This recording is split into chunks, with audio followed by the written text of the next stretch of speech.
¿Qué tal estáis, amigos? Bienvenidos a Ultra Misterio Enigma. Espero que todo vaya muy bien por ahí.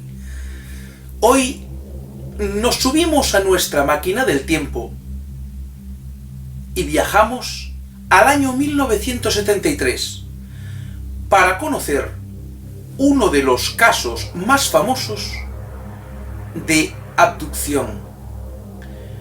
Uno de los tres más importantes ocurridos en territorio estadounidense, junto con los de Travis Walton en 1976 y el matrimonio Hill en 1962. Hablamos del incidente Pascagoula.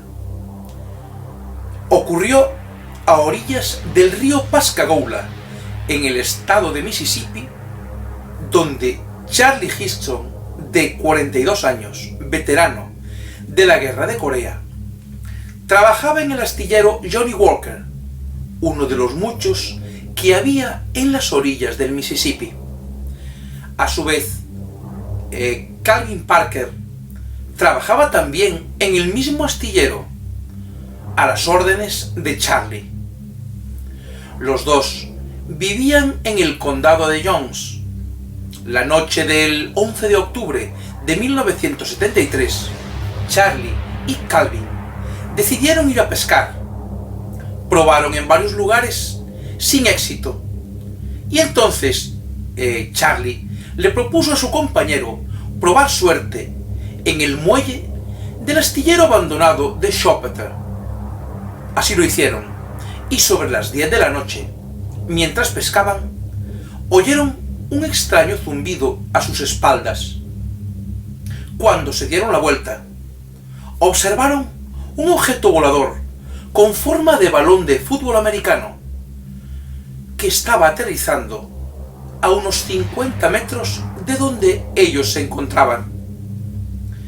El extraño objeto medía aproximadamente 4 metros de ancho, 3 metros de alto y 10 metros de largo.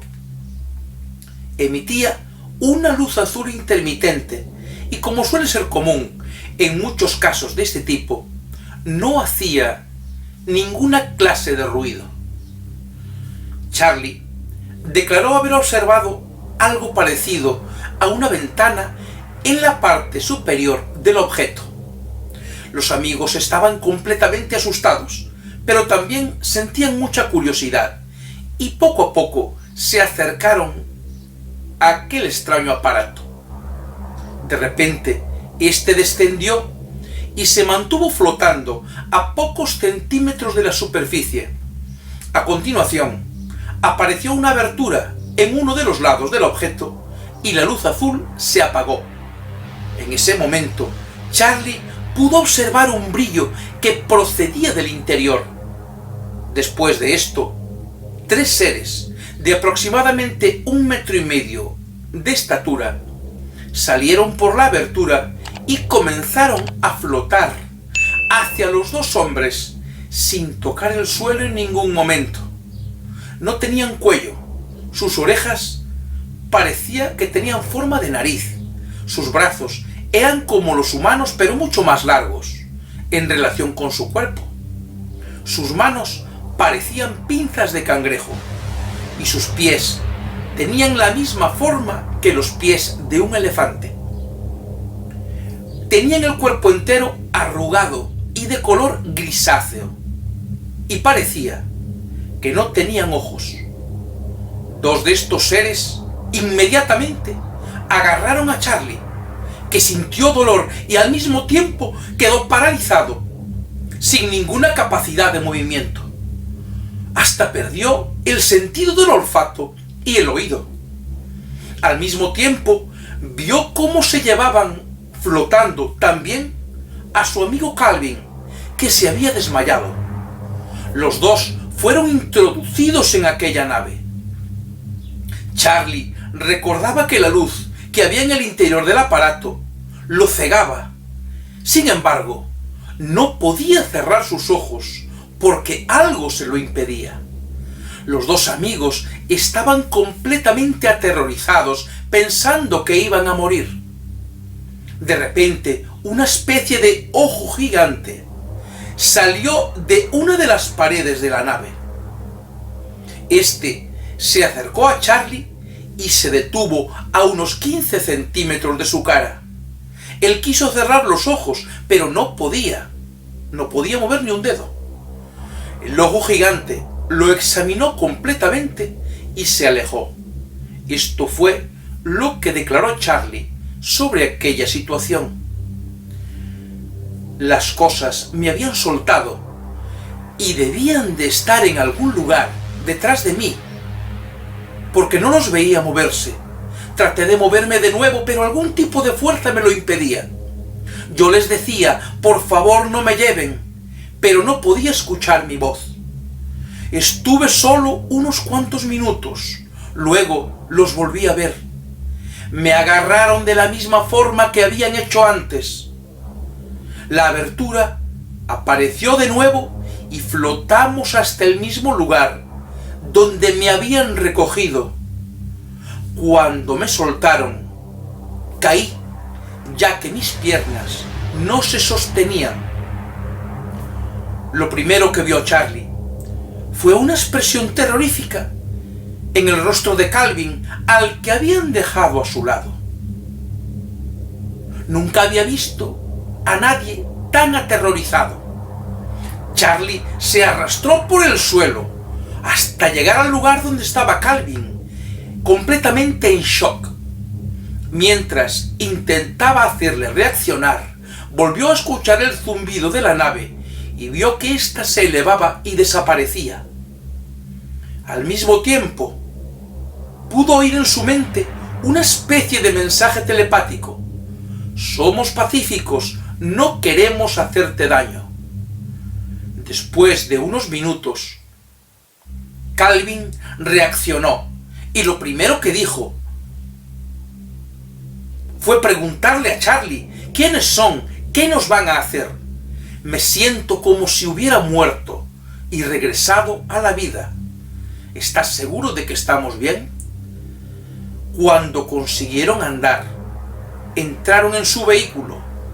Muy nerviosos los amigos, consideraron la posibilidad de no contarle a nadie lo que habían vivido, porque tenían miedo de que aquellos seres regresaran o que aquello fuera el inicio de una invasión.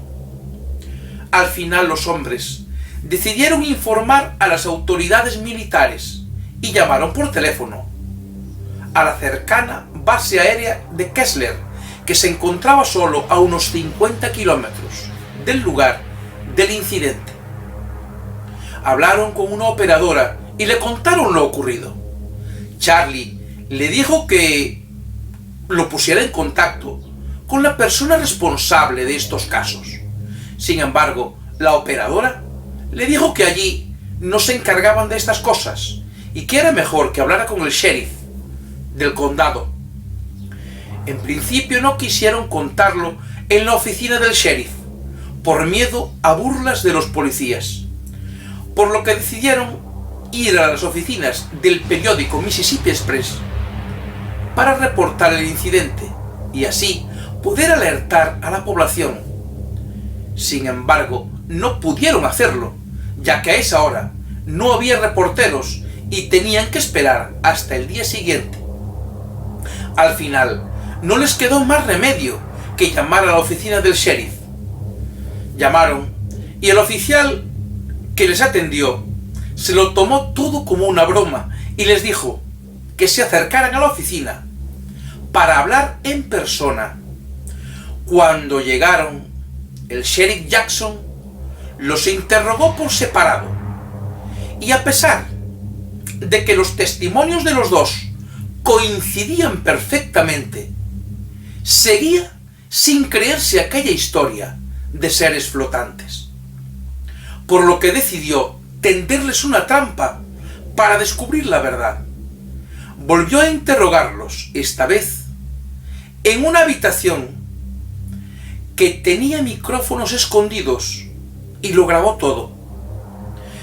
Después dejó a Charlie y a Calvin solos, que comenzaron a hablar entre ellos, sin saber que estaban siendo grabados. Esta conversación dura unos 5 minutos y es conocida como la grabación secreta de Pascagoula. Después de esto, el sheriff quedó convencido de que decían la verdad. Incluso otros investigadores, como el doctor Allen Hynek, quedaron convencidos. Como dato curioso, aclarar que el doctor Hynek ya no estaba en el proyecto Blue Book, por lo que ya estaba en una época en la que investigaba los casos seriamente, no como cuando estaba en el proyecto Blue Book, en el que se dedicaba a desmontar todos los casos, a veces utilizando las historias más ridículas. Los hombres fueron sometidos a diferentes pruebas e incluso a hipnosis, pero no se consiguieron muchos más detalles. El caso Pascagoula pronto alcanzó repercusión mundial. La grabación realizada en la oficina del sheriff ha sido utilizada por investigadores del fenómeno ovni para demostrar la autenticidad del caso. El desconcierto y la desesperación en las voces de los hombres ya constituye una prueba fundamental. Aunque siempre hay detractores, Charlie y Calvin nunca volvieron a tener otro encuentro de ese tipo, a pesar de que siempre tuvieron miedo de que aquellos seres volvieran. ¿Quiénes eran aquellas criaturas y qué querían de aquellos hombres? ¿Qué clase de inteligencias están detrás de este fenómeno? Hay muchas teorías, sin embargo, de momento, sigue sin resolverse. Amigos, esperamos que os lo hayáis pasado bien. Y si os ha gustado el programa, no olvidéis regalarnos un like y suscribiros al canal. Gracias por estar ahí y que todo vaya bien.